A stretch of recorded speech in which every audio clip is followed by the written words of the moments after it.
I'll just read what I have in the way of notes. Castle Stalker is a 4-story tower house, also known as a keep, in the Scottish county of Argyll. It is set on a tidelet, if you will, or an islet, which is sometimes not an islet depending on the tides, on Loch Linnhe, or Loch, an inlet off of Loch Linnhe, which is the first loch of significant size on the west side of Scotland. It is about 1.5 miles or 2.5 kilometers northeast of Port Appin and is visible from the A828 road midway between Oban and Glencoe. It stands on the Linn of Lorne National Scenic Area.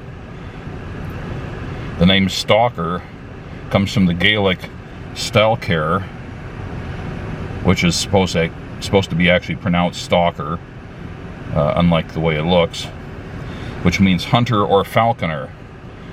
The island castle is one of the best preserved medieval tower houses to survive in western Scotland and is a Category A listed building. The original castle on this islet was a small fort built around 1320 by Clan MacDougall, who were lords of the local province in this area of western Scotland.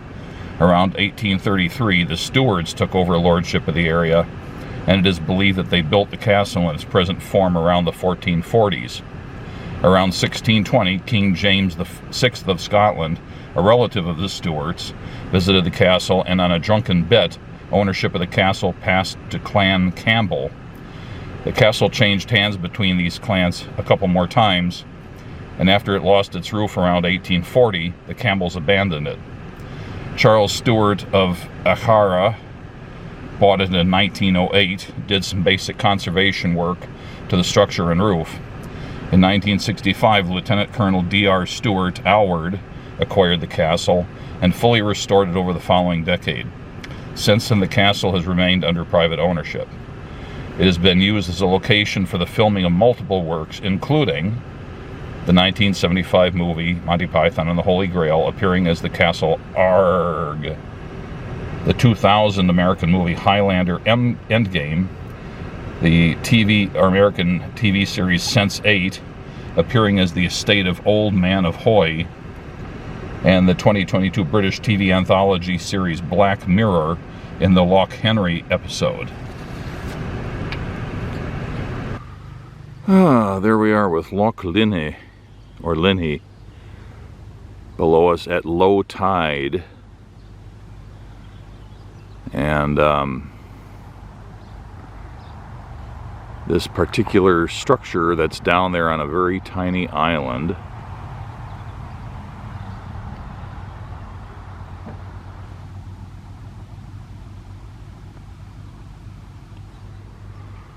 we'll get a better view of it later. It's the Castle Aaaaarrrrrggghhh from Monty Python and the Holy Grail. In reality, Castle Stalker.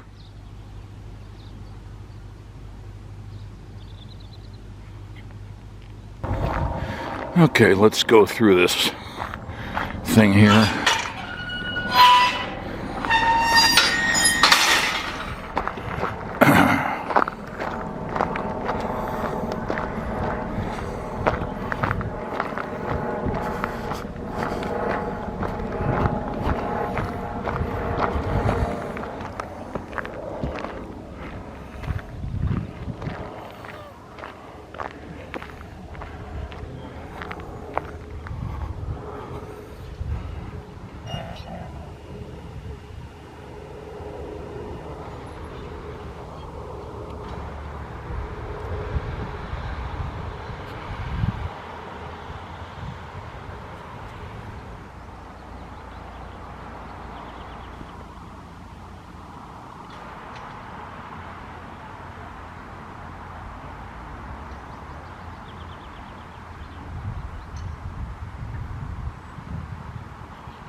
So that was from the first scenic lookout on the trail.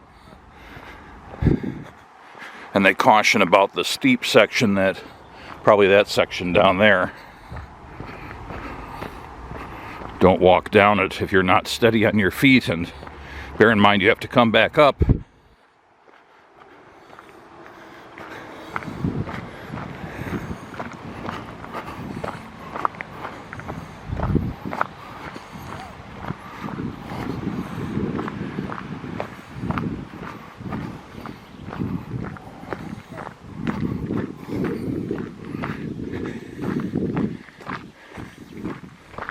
Taking baby steps down that so I wouldn't start picking up speed.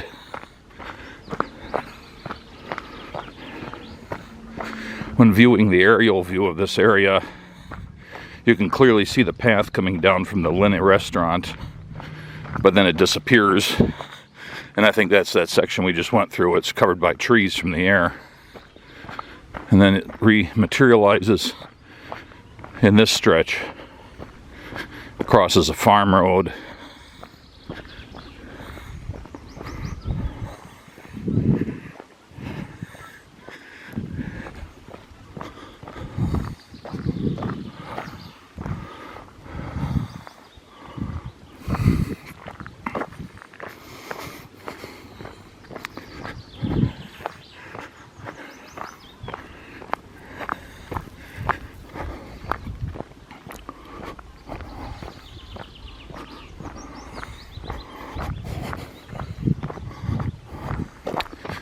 At the far end of the sheep paddock, or whatever that would be called, a sheep grazing area, there's a bicycle trail,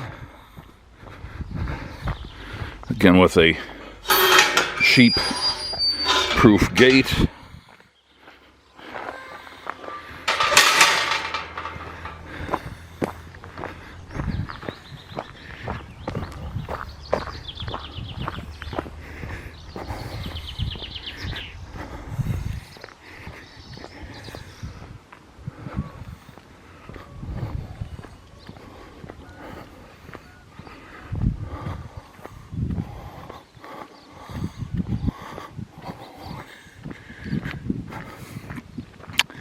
There's another steep little section.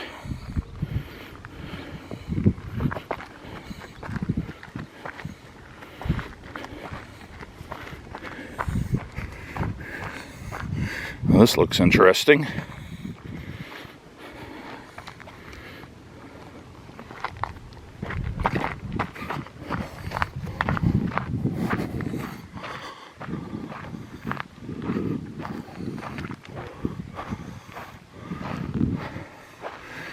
Not exactly a white sand beach, a white gravel beach for sure. Quite a beautiful scene here.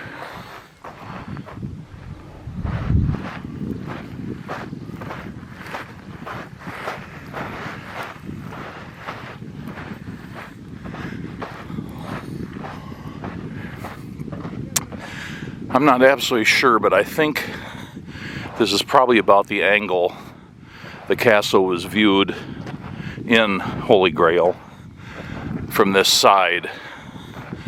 And the reason I say that is, let me see if I can find a place to sit down, get a stabler picture.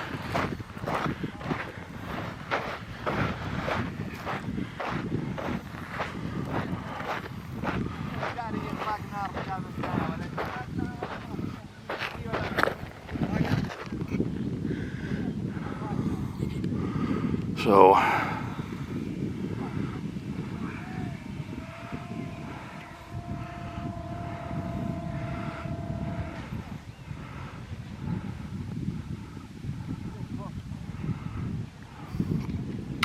we can see that door there, and then there's a steep set of stairs coming down there to about where the bottom of the picture is. And the movie includes King Arthur and I forget which other knight is with him. The only couple that are still left. And they go up those stairs and are standing by that door, calling up to the top of the castle where the same French knights that taunted them earlier on in the movie seem to be here as if by magic. What are you doing here? Mind your own business. So I'm pretty sure they just showed it from here, but when they did that, the tide was much higher, so the water came up pretty high up close to the stairs. And it almost seemed like, I think the stairs started more or less at water level. I'm not sure how much the tides rise and lower here. I know that sometimes they go low enough where it's possible to just walk across this shallow spot and get out there. I was told by one of the owners of the castle who I'd emailed before leaving home that they don't offer tours this time of year due to the tides. They didn't say what that means, but I'm guessing that if this is so shallow here that they can't get a boat across without getting stuck, or, you know, or it's too difficult because of those rocks that are along the shore.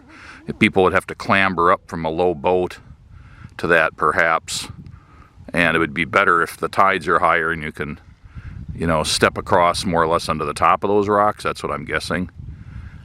Anyway, they're not offered at this time, and only occasionally, or rarely, even then.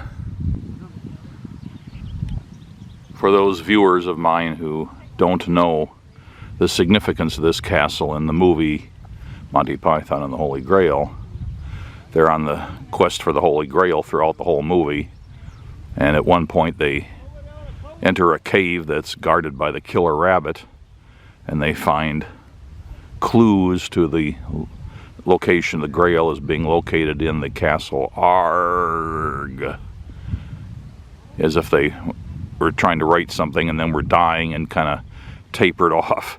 But instead of just tapering off, they actually wrote, you know, Aaarrrrrggghhh or something like that. The Castle Aaaaarrrrggghhh.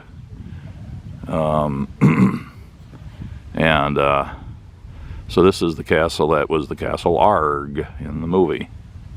But it looked very creepy then. You know, they shot it on a cloudy day and with appropriate lensing and exposure and so on, make it look very dark and foreboding.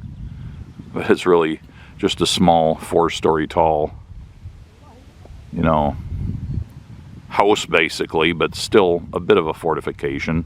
It could take a bit of an abuse, and its location makes it harder to approach, especially if the tide is up and you don't bring a bunch of boats with you, and far enough from the land that any, you know, catapults or other siege engines you might have, you know, wouldn't be able to get out there close enough. Somebody's been buzzing a drone above my head here like crazy. I can't see it, but I can hear it. Anyway, I'm going to try to get another vantage spot on this. It's really hard to get the exposure because there's so much background light, and I can't get the camera to agree with me on how to set the exposure.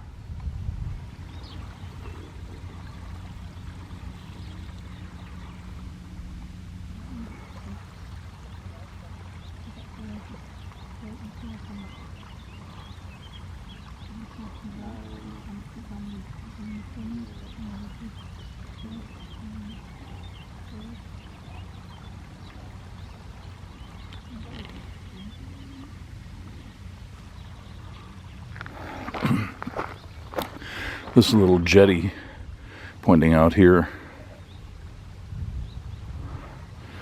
From this jetty you can go an easier way than I came down. There's direct access to the bike path here.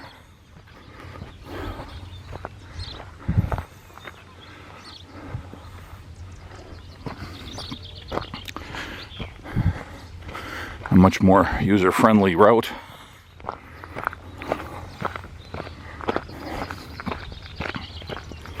There's another inn there, I forget the name of it, and that's actually a shorter walk, but I don't think you can bring a car down here. It was gated at the road, and it didn't look like they had much parking.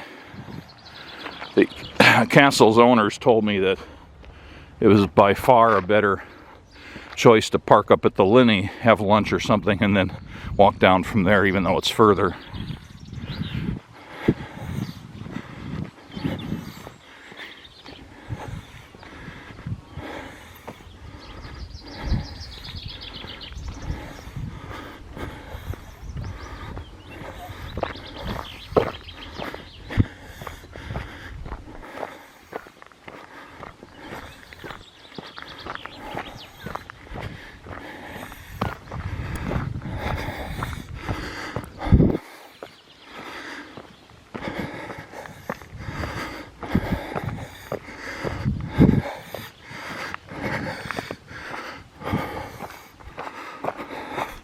Here we go. By the way, this restaurant here, the Linnhe, which also says storehouse and cafe, I was very pleased with that. I got a very nice lunch there. Friendly staff, a really nice room with lots of views of the loch and a little bit of the castle.